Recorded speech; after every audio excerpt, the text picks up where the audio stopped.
Hello everybody, my name is Alan Heckman. This is another one of our videos. We're doing a few videos about some of the basic tips and techniques related to facilitation. I'm a group facilitator. That means I can help you run your meeting really smoothly and well. I take care of the process while you guys relax into dealing with the content.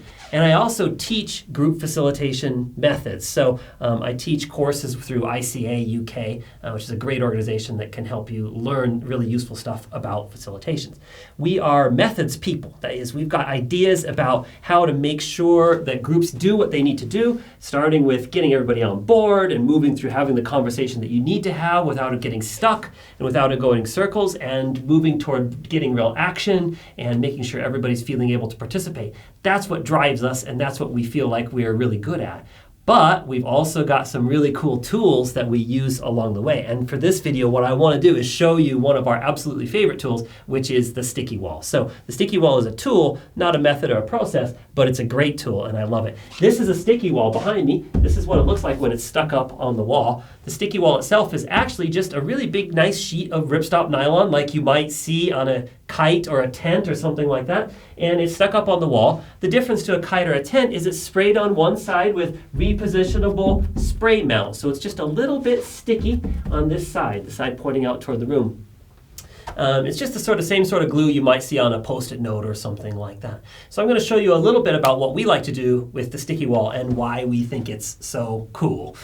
So let's start here. The main idea that we use a sticky wall is for participatory group processes. It's really good because we can get the ideas of the group up onto the wall and move them around in relation to each other. So if the group is getting their ideas, they have them write them down on cards. I can put them up on the wall, and then when the time comes, we can say, oh, actually these two ideas are related to each other. Why don't we stick them together in a cluster? Or perhaps we can put these ones over here in a column or something like that. So we're using the physical space on the wall to represent the relationships between the ideas. It's really cool, and we do that with our methods at ICA, but you can also just do it however you're doing it. Especially the consensus workshop method works really well with that, but there's lots of other ways to use the wall as well. We use it for training courses.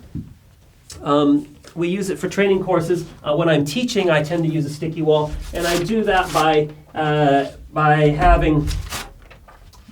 putting the sort of things that you might have on a PowerPoint presentation. I put them up here on the wall instead. So you might have illustrations, you might have your key bullet points, whatever it is that you're doing, and it just seems like it works in a much more engaging way than PowerPoint does, because nobody's gone into PowerPoint mode. You know what it's like when you're in a darkened room and everybody thinks, when you turn the PowerPoint on, everybody goes, ooh, and they collapse into themselves. They're not participating, they're watching, they're not engaged in the content, or if they are, they're not engaging forward in the content. They're not participating in the content. They're just receiving it. And the sticky wall is really good for keeping that engagement high and for building processes that keep people feeding back and participating in the content.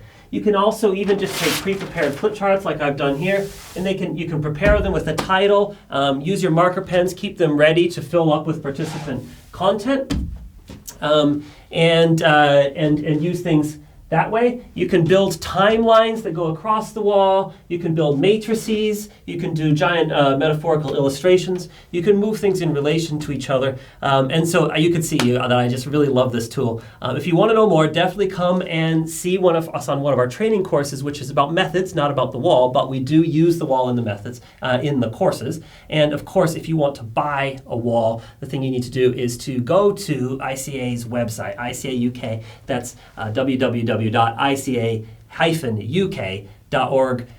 and they would be delighted to send you one in the post. And if you have any questions, definitely ask them here. We're going to do a few more videos, so we'd love to make a video about whatever your most burning question is. So ask us in the comments. The other thing I'd love to do is, we're new to this, so if you wouldn't mind liking our video or subscribing to our future videos, that would be really helpful for us. And of course, definitely go and check out all the other videos we made. Okay, everybody, thank you very much. Take care. Have fun with your sticky walls.